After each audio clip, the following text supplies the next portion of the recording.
applies to the spouse. You know you love them, but you need to say it again and again. Like we got to the food moments ago, and you need to say this food is, mashallah, it's really, really great. Even if the salt is a little bit more. Because sometimes, as I was saying, she spends so much time bringing it in front of us, and we are worried about how it's smelling, number one. And number two is we say, as we taste it, the salt is too much, no? Salt is too much, no? What are you talking about? She just looks at you and her face flops. I've been at it for 3 hours here, 4 hours. I've been busy with this for so many months. And what is she going to say? Next time I'll try a bit better, a bit harder. That's if she's a good woman. If not, she'll say, never going to cook this again. Typical. It's typical. Never going to cook this again. And if you have someone who's very witty, the next time there's salt to be put in, I'll call you to put it. So we need to praise the cooking of our wives. We need to praise their dress code, especially. For example, I can let you know something that has worked for some people.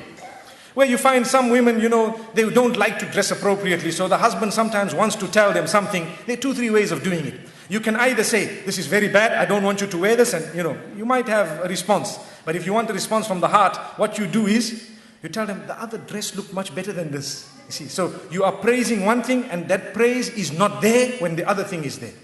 So you have told them in a way that this is what I really love. And go beyond the limits in praise. That's your wife, don't worry. You can say whatever you want to. MashaAllah, in terms of goodness.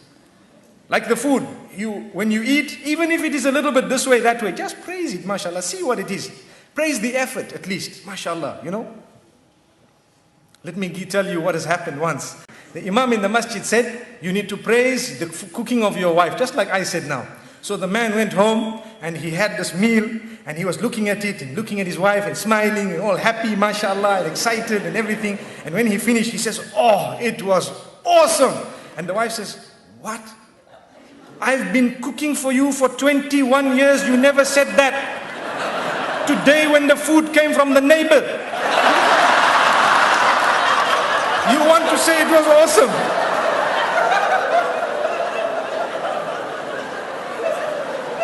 So he says, oh, I'm sorry about that. I didn't know. Go home and praise the right people. Say good words to them. It will solve most of your problems. Utter the good words and protect your tongue from saying sweet words to those whom those words are going to pierce their hearts, and they are not going to be able to do anything halal about it. Remember what I've said.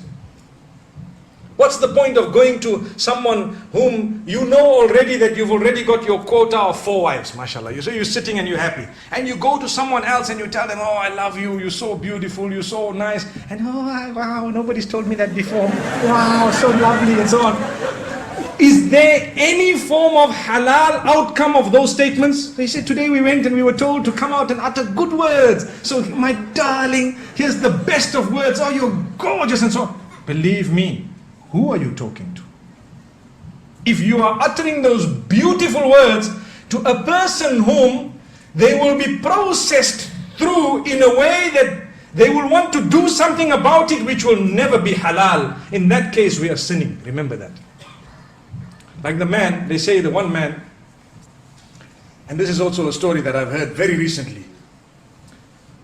His wife tells him, listen, you know what, you have to tell me, you have to swear that you're going to be honest with me. He says, okay, I'm honest. Describe your love for me.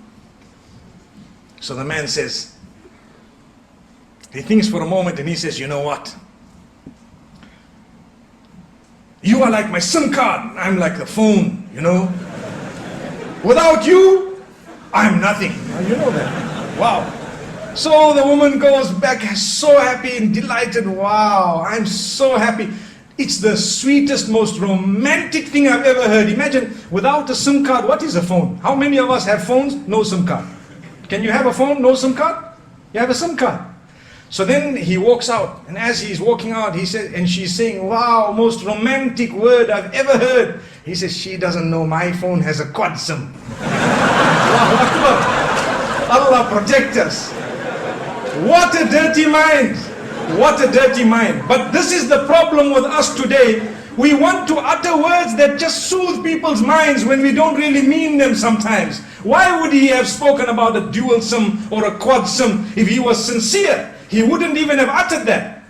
May Allah protect us. So the reason I raise this is, I know some of the brothers are nudging each other to say there is a quad sim in the market, you know that? But that does not make the relationship any better. We need to know that when you say beautiful words, you need to make sure that you are uttering them to the right person.